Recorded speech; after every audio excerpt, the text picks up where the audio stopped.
If you are thinking about your investments and you're wondering, should you think differently about your retirement investments from other kinds of investments, the answer could easily be yes. Let me give you a couple examples.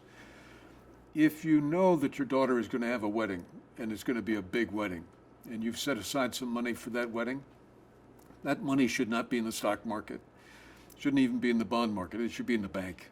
If you and your wife or husband are going to buy a home, and you've been saving for it for several years, and you're pretty close, within 2 or 3 or 4 years, you're going to buy that home. That money should not be in the stock market. You might want to put it in normal times in the bond market, but today with the low interest rates, might as well put that in the bank too.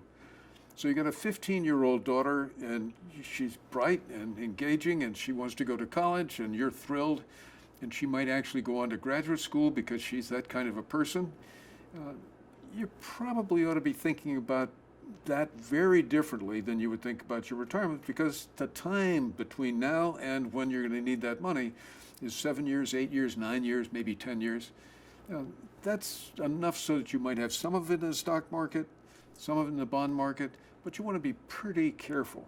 If you're 30 years of age and you're thinking about putting money, as you should be, into your retirement account, chances are you ought to be heavily weighted towards equities in that portfolio. A couple of different reasons. Number one is you're going to be in that portfolio's investment for a long, long time. If you're roughly 30 and you're going to live to roughly 85, 90, which is the time zone, you're going to have the money in the market for 60 years. No one would think of doing anything other than equity investing for that kind of a time horizon. Let me give you another one that's really worth thinking about. Most people don't, but it's really worth thinking about. If you have a job, a steady, regular job, you have what's called intellectual property. You have got commercial value on the market.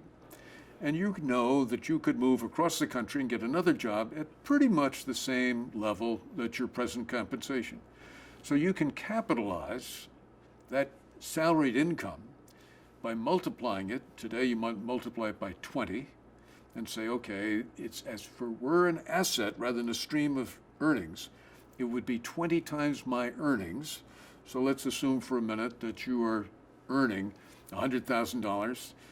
If you're earning $100,000 times 20, that would be $100,000. That would be $2 million. You've got in effectively a fixed income part of your total financial picture. In that case, why in the world would you want to have additional funds in your securities portfolio invested in bonds? I don't see it. It makes sense to me to say I'm going to be entirely in equities in my securities portfolio because I've got a stable, steady income in my intellectual property or my job portfolio. We all ought to be looking at the total portfolio all the time. One last thing, difference between taxable account and a non-taxable account.